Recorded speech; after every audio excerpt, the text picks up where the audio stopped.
Olá, pessoal! Bem-vindos ao Despertos. Eu sou Cris de Pascoal, estou aqui com Maria Cepereda, autora da série de livros O Som Negro e professora do método de integração. Tudo bem, Maria? Como vai você? Olá, Cris. Olá, todo mundo. Faz um tempinho aqui que a gente não tinha realmente conseguido se juntar para gravar o programa Despertos, mas agora vai ter uma seguidinha aí, 2 programas já prontos e um terceiro em vista. Então, vamos lá. É com você, Cris. Bem, pessoal, hoje é calmaria no programa Despertos. Eu vou começar fazendo um pequeno resumo do filme. Todo mundo sabe tudo na ilha de Poimés, exceto Walker Dell, personagem principal, veterano de guerra e recluso atual na ilha lenta e isolada. Baker se escondeu longe do seu passado, de suas responsabilidades e, às vezes, de seus próprios pensamentos. Ele vive seus dias previsíveis, levando seu barco bom e velho Serenade para o oceano, ocasionalmente com turistas e pescar aí com o dinheiro. Mas na maioria das vezes, Biker simplesmente caça um peixe gigante que ele chama de justiça. Essa caçada, esse desejo compulsivo, consome todos os seus momentos de vigília, permitindo que ele se desconecte de sua vida anterior. Mas justamente quando ele começa a pensar que está fazendo algum progresso emocional, sua deslumbrante ex-esposa Karen aparece do nada. E não para uma visita casual. Não, Karen tem uma proposta. Ela dará a Baker 10 milhões em dólares em dinheiro se ele simplesmente jogar o marido abusivo ao mar como alimento para os tubarões. É uma oferta tentadora. Agora Baker Dell deve decidir entre justiça ou serenidade, entre certo e errado, em uma ilha onde as linhas de moralidade são frequentemente borradas e nada é o que parece. A referência da resenha, o link está na descrição, logo abaixo do nosso vídeo. Bem, eu vou começar as perguntas. Maria, para variar, os críticos do cinema em geral acabam com esse filme. Alguns dizendo que se não fosse o ator principal, esse filme deveria ser considerado uma vergonha e por aí adiante. Daí vem a pergunta: o que está acontecendo? Por acaso essa turma que se intitula crítico de cinema não é capaz de capturar o que um filme como este tem a dizer? Diz aí, Maria. Pois é, Cris. Eu costumo assistir os filmes que a crítica metralha, porque estamos tendo várias coisas que sempre aconteceram, na verdade, mas agora com uma intensidade maior sobre alguns aspectos.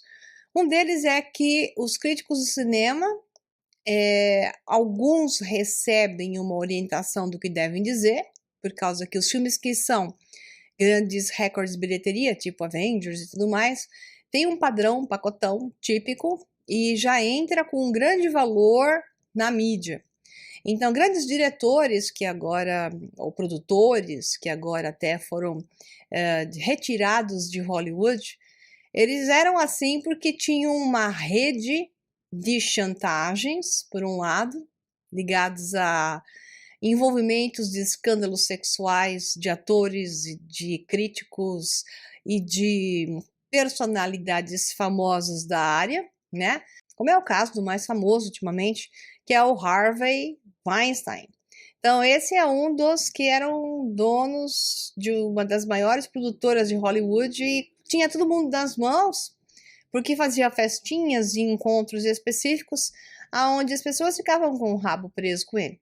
Além disso, de conseguir, através desse tipo de favores e talvez pressão, você tem também a questão de grandes somas de dinheiro que são pagas no meio da crítica mundial e ao mesmo tempo na rede de distribuição dos filmes, que acaba levando aquele valor tão grande, se fala numa produção de filme, boa parte disso é marketing. Então, o marketing leva mais do que qualquer coisa para que esse filme seja colocado em grande destaque, entre na data que se deseja, igual prateleira de supermercado, né? Além de entregar os produtos no supermercado quando eles fazem a compra, Não é o supermercado que acaba pagando só para aquele que está vendendo o produto, e sim aquele que está vendendo o produto paga para o supermercado a compra da posição na gôndola. Então, aonde é que estão os produtos que mais vendem no supermercado? Aqueles que estão na altura dos olhos. Os de baixo vendem menos, os lá de cima são os piores. Então, o que acontece com os filmes é a mesma coisa. Tem-se que pagar para que eles fiquem na altura da gôndola ideal, na data que se deseja, para que não sejam misturados com grandes players. Então, isso tudo faz parte. Quando um filme não tem esse pagamento específico, surge os críticos que não receberam dinheiro para o pagamento. Então, isso é uma verdade que pode ser não totalmente integral neste filme. Mas o que está acontecendo é que os críticos querem algo muito óbvio, ou um melodrama dentro do padrão da manipulação sociocultural atual, né?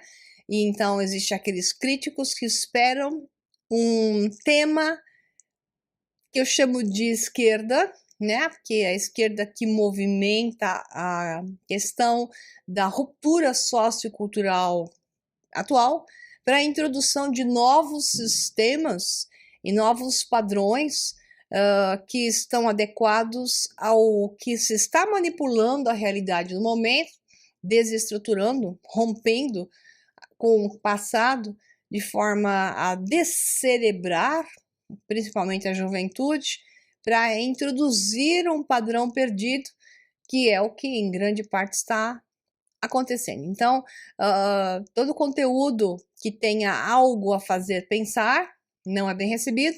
Filmes que tenham realmente um conteúdo histórico têm uma grande dificuldade para entrar, a menos que tragam, resgatem alguma informação que é um gatilho importante para o momento presente, com aquilo que a realeza no mundo, que coordena esse movimento que eu acabei de falar, que não só são eles, mas eles são parte deles, né? Tem interesse de resgatar. Então, os filmes que aparecem, históricos, têm a ver com o interesse. Então, tudo é uma rede de interesse para implantar, para manipular. Então, esse filme tem algo a ver com isso também, por incrível que pareça, vocês vão entender já já, isso que eu acho fascinante, a crítica ter entrado de maneira tão forte. Então, entre todos esses aspectos que eu coloquei, um deles é que provavelmente os críticos não entenderam uma coisa que era fundamental, que eu vou explicar já já, né, o que acontece nesse filme, e faz com que, por não entendê-lo de fato, não entender qual é o jogo por trás, não conhecer exatamente qual é o objetivo desse filme, né, e portanto porque a atuação dos atores foi um tanto quanto sui generis, fora do padrão até, fez com que eles então esperassem uma coisa e acabassem vendo outra. Então, vamos já já entrar nesses aspectos que vai ficar melhor para vocês. Vou devagar. Maria, o filme tem elementos positivos e negativos, dependendo do ponto de vista. Por favor, percorra algum desses aspectos. Bom, para começar, positivos são os atores, né? Então, o filme conta com o diretor David Knight, que é excelente. Os principais atores são Matthew McConaughey, como o personagem principal, que é o Baker Dill, Anne Hathaway, como Karen, Diane Lane, que eu adoro, como Constance, e o magnífico Djimon Hounsou, que como Duke, entre outros atores que a gente se poderia falar aqui. Bom, então, é assim, é estranho, né, que atores tão bons, de primeira linha, tenham sido massacrados. Então, é assim, a crítica não só massacrou o conteúdo do filme, como massacrou também a interpretação dos atores. O Matthew McConaughey é o Matthew McConaughey, né? Então, ele não consegue ser muito diferente daquilo que ele é. Só que ele é um sol brilhando no horizonte. Não só porque ele é bonitão, mas não é esse o principal aspecto. Ele tem uma baita personalidade, um baita carisma. E nesses papéis que ele dão, que não variam tanto na grande maioria dos filmes, porque tem alguns que sim, ele representa esse sol brilhando em conflito de uma forma ou outra. Então tem que dizer, ele é ótimo. E é uma delícia vê-lo, né? Outra pessoa que eu gosto muito é a Anne Hathaway, que é sim uma baita atriz. O que acontece com a Anne nesse filme é que a interpretação dela faz parte do projeto. E nesse filme, ela é um elemento superficial, tanto quanto a magnífica Diane Lane e o Djimon Hounsou, né? E qualquer outro. Vamos entender qual é o foco do filme.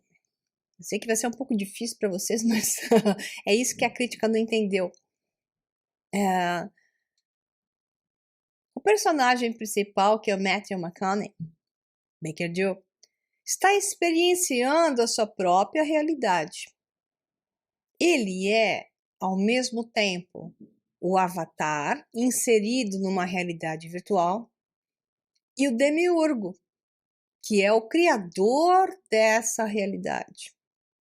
Vão entender já já. Vocês vão entender já já. O demiurgo é aquele que pode estar inserido na trama com uma personificação específica, ou até com várias personificações e usufruir de vários aspectos ao mesmo tempo, como é o desdobramento, por exemplo, dos deuses hindus, né? Que se diz, né, que surge de uma forma e depois se diversifica em outros, mas isso é visto até nos deuses egípcios, onde Osíris pode ter se transformado em Horus, né, em vez de ser seu filho, sim, ter renascido na forma de Horus. Então existem as personificações múltiplas, como Ísis na forma de Hathor e por aí vai. Então, o demiurgo da realidade, aquele que tem um poder de manipular a realidade, se apresenta de diversas maneiras, certas vezes como seu próprio filho, ou até representando o seu próprio pai, porque o personagem em si é irrelevante. Então nós temos uma visão que não está clara até o final do filme. Então, se você não assistiu o filme, é melhor você não pegar esta parte, porque vai dar spoiler. Então, se você fica chateado com spoiler, não assista. Se você já viu o filme, então tá tudo bem. E se não viu e não fica chateado com spoiler, no meu caso, continue em frente. Então, só no final do filme se revela o aspecto que é a discussão principal. Isto é uma realidade virtual.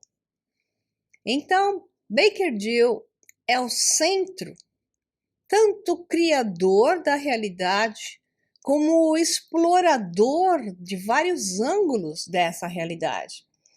Os personagens que estão ali inseridos são, na verdade, programas.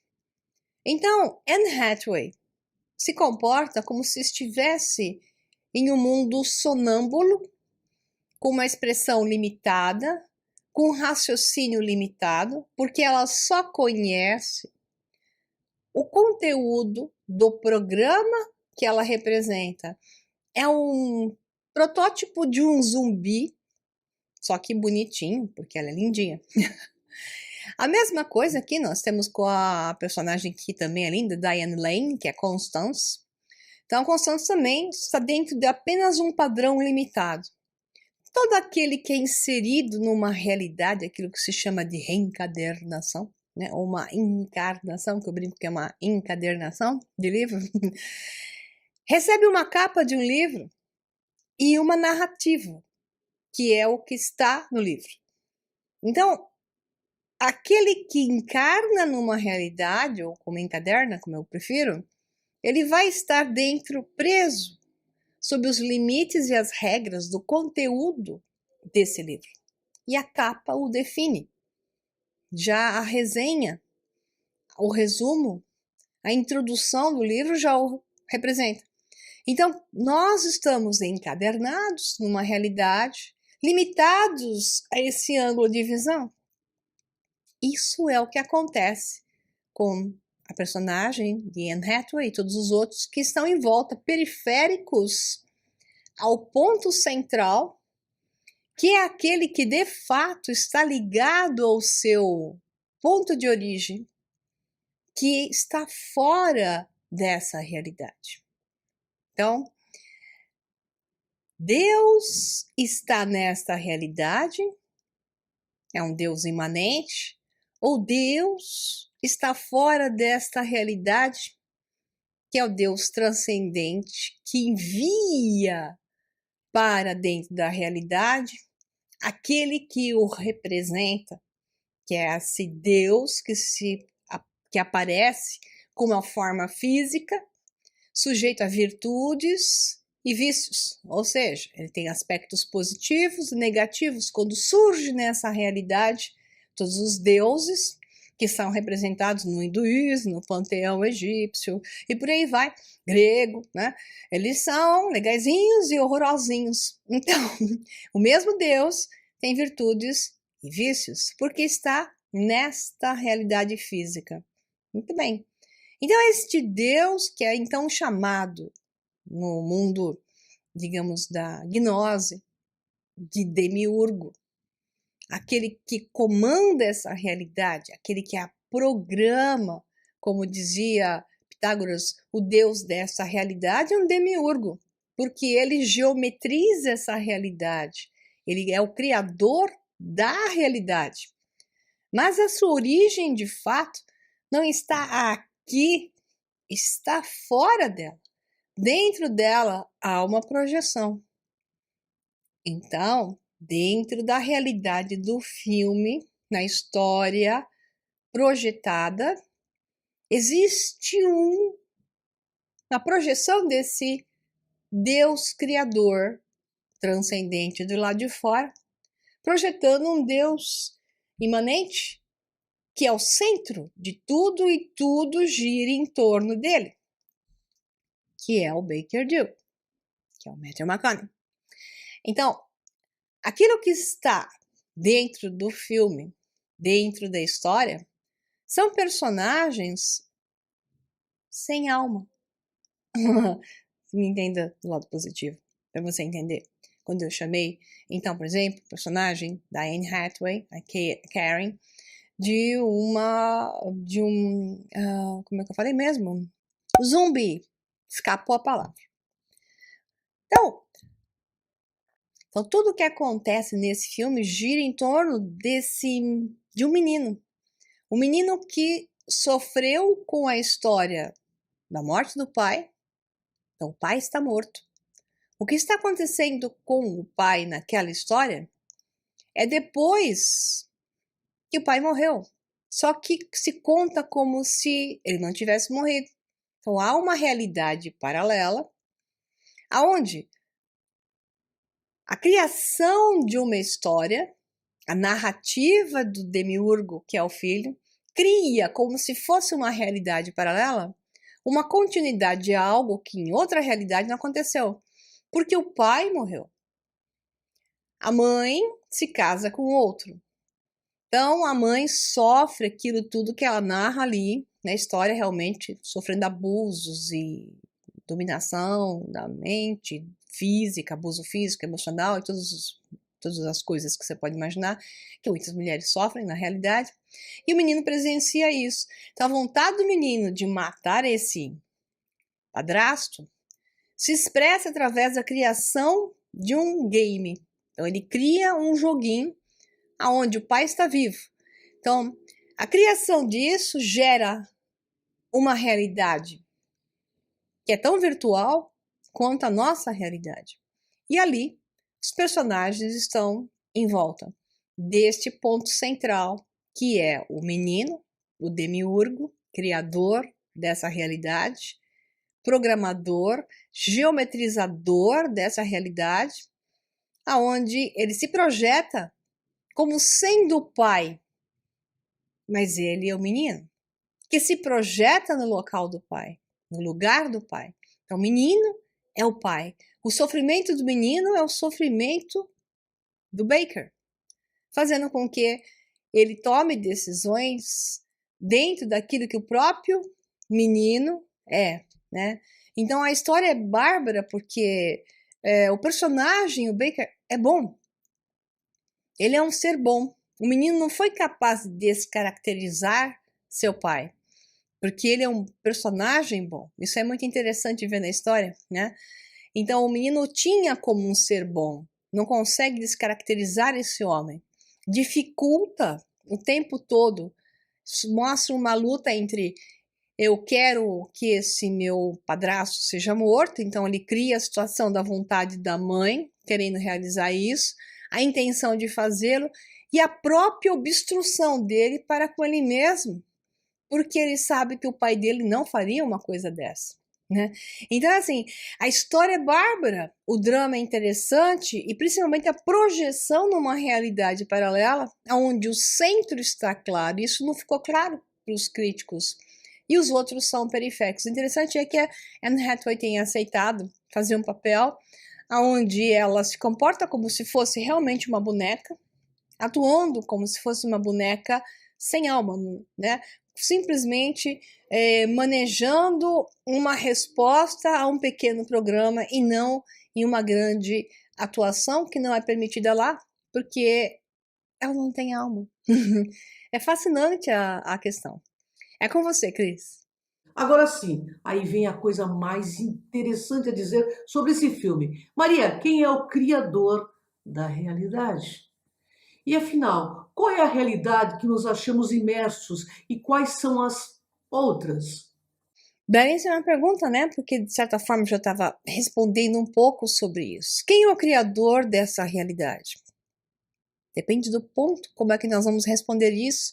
Se vamos responder filosoficamente, gnosticamente, ou usando a ciência, a física como um todo. Então eu vou utilizar uma mistura de estudo de uma forma bem mais simplificada, que eu tenho um curso inteiro.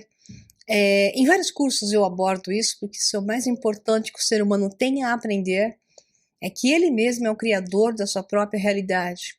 E não diferentemente do menino, está o tempo todo projetando, geometrizando aquilo que vai acontecer a seguir. E o principal ponto que o mundo é desta forma é que as pessoas não se dão conta da sua responsabilidade por aquilo que está acontecendo à sua frente. E simplesmente passam a se posicionar numa posição greco-romana, né, de o mundo ser o responsável e estamos sempre com a vontade dos deuses sobre nós. Interessante o ponto da vontade dos deuses sobre nós. Então, recebemos a consequência da ira dos deuses. Isso não é só greco-romano, mas é um exemplo. O homem é o criador da sua realidade. E ele está, como no filme, dentro e fora dela. O fato de não entender que ele, do lado de fora da projeção, está comandando a si mesmo nessa projeção, o fato de ele ter perdido contato com a consciência que projeta a ele na forma desse avatar encadernado na capa do livro e com aquele conteúdo escrito que é a narrativa a qual ele deve obedecer, né, que é o seu destino, vamos assim dizer, que não é uma coisa, de maneira nenhuma, que se possa mudar, muito ao contrário. Existe uma narrativa, existe uma linha a ser seguida, mas o destino não está fechado. Tudo que vai acontecer tem um grande grau de variação possível. Por quê? Porque o homem tem a capacidade de mudar as fases do jogo, alternar os seus caminhos. E quanto mais ele se torna consciente de que isso tudo é um jogo que ocorre na mente, como acontece com o menino no filme, acontece na mente dele, e ele cria uma coisa manifestada, que é um jogo de videogame, que então manifesta a sua vontade. E os personagens que estão dentro do jogo não percebem a conexão com esse demiurgo. Até um ponto em que o pai até, Matthew McConaughey, o Baker, começa a perceber que alterações estavam sendo feitas e que as coisas não estavam daquele jeito que de repente no dia seguinte ele encontra e que alguém então tinha mudado. Quando ele começa a se dar conta de que havia uma interferência de algo, de alguém, essa conectividade entre ele e o outro começa a funcionar. E ele se torna um time funcionando melhor. Essa é a questão quando o homem se dá conta de que a mente dele, limitada nessa fisicalidade, é uma parte de uma outra mente que está fora da fisicalidade e que também é dele, que também é parte de uma outra mente em outros níveis, porque os níveis vão sempre aumentando até um ponto em que existe uma conexão perfeita de tudo isso, e tudo isso não sai de uma mente central, um ponto central que se estende, que se projeta, que se desdobra e que se transforma em outras versões de si mesmo para se experienciar.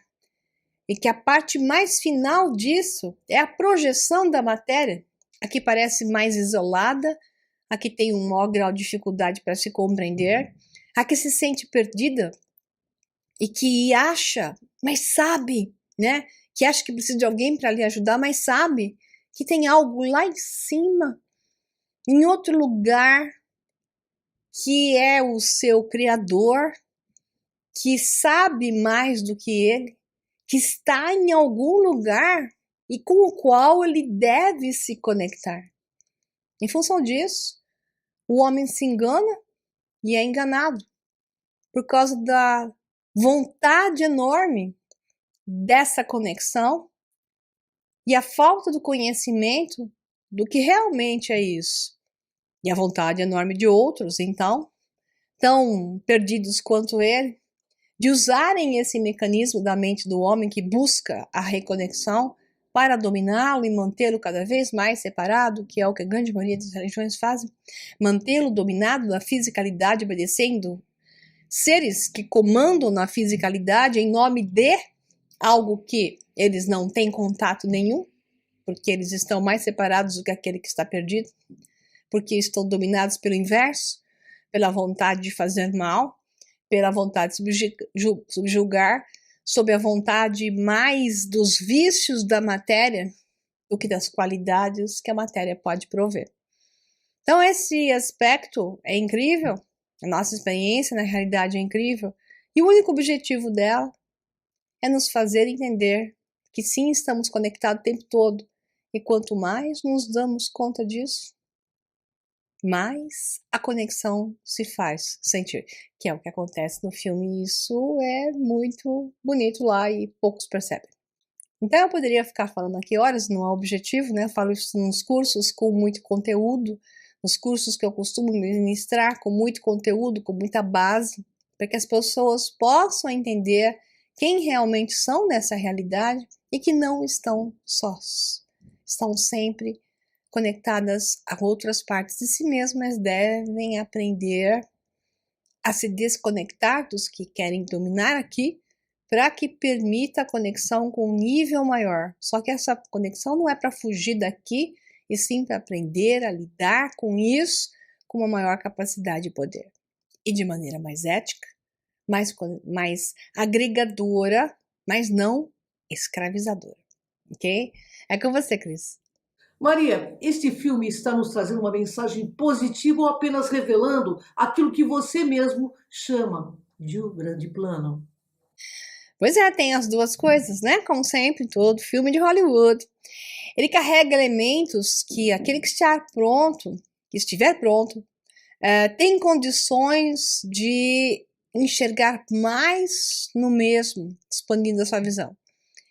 E aquele que não está pronto acaba recebendo um pacote de informação que fica gravado lá e será resgatado facilmente pelos que eu chamo de donos do mundo, aspas, né?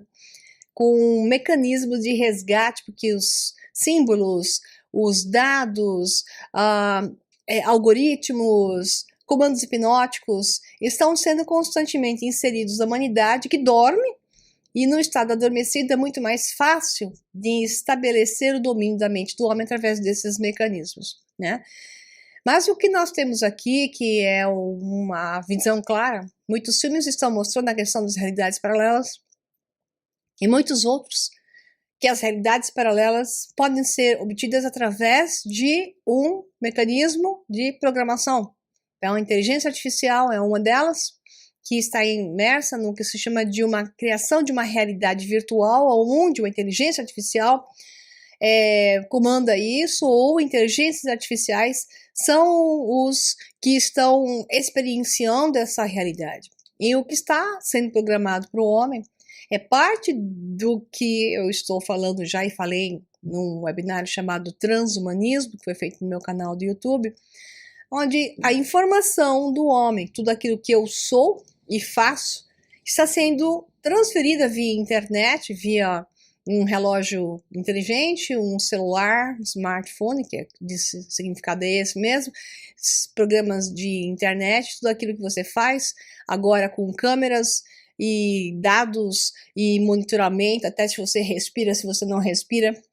Esse monte de monitoramentos estão fazendo upload de suas informações, que significa aquilo que é a sua mente, como você age, quem você é, o que você faz frente a alguma coisa que é colocada na sua frente, quais são as suas decisões, qual a sua forma de pensar. Então, tudo isso está sendo retirado de você. Esse banco de informações está sendo transferido para centros, né, de bancos de informações que estão compilando isso, deixando pronto para que essa informação seja transferida para uma inteligência artificial, aquilo que se chama de noosfera, onde todos estaremos imersos nessa noosfera a título de informação, mas não a título de corpinho.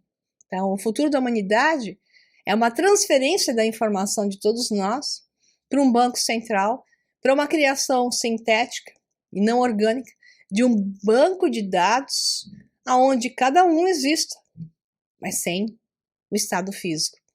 Então, isso se chama de ponto ômega, né? O momento em que a fisicalidade desaparece e surge, então, você de uma outra forma, aquilo que o jesuíta Teilhard de Chardin chamou de humanos 2.0 através do ponto ômega, que é o momento em que, segundo ele, Deus está chamando a criação de volta para ele. O que Deus deu, Deus retira.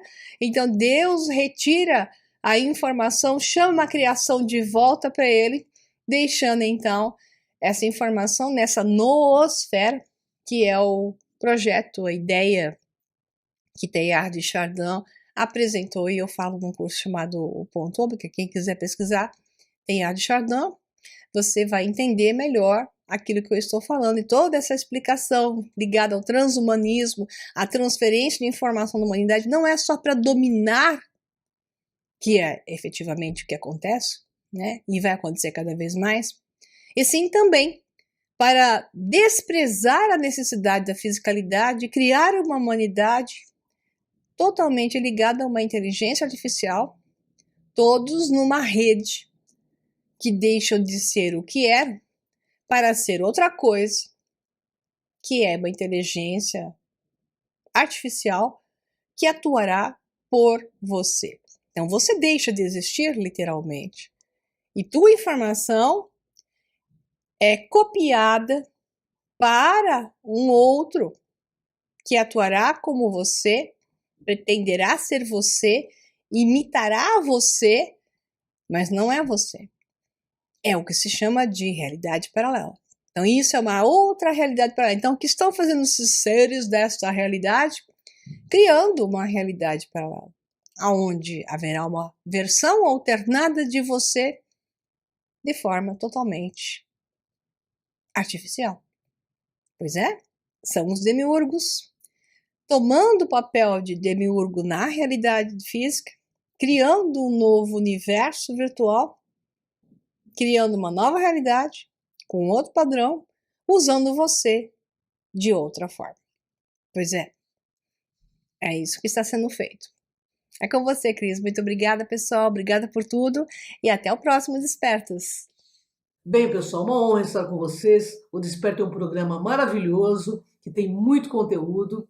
E eu sei que Maria também anda muito ocupada, eu também, mas a gente promete que a gente volta rapidinho com outros despertos. Gratidão, Maria, por compartilhar tanto conhecimento e gratidão a você que nos assiste. E inscreva-se lá no canal de Maria Cepereda e no Cron TV, que é o meu canal do YouTube. Vamos lá, pessoal. Até o próximo Despertos. Vem com a gente nessa jornada.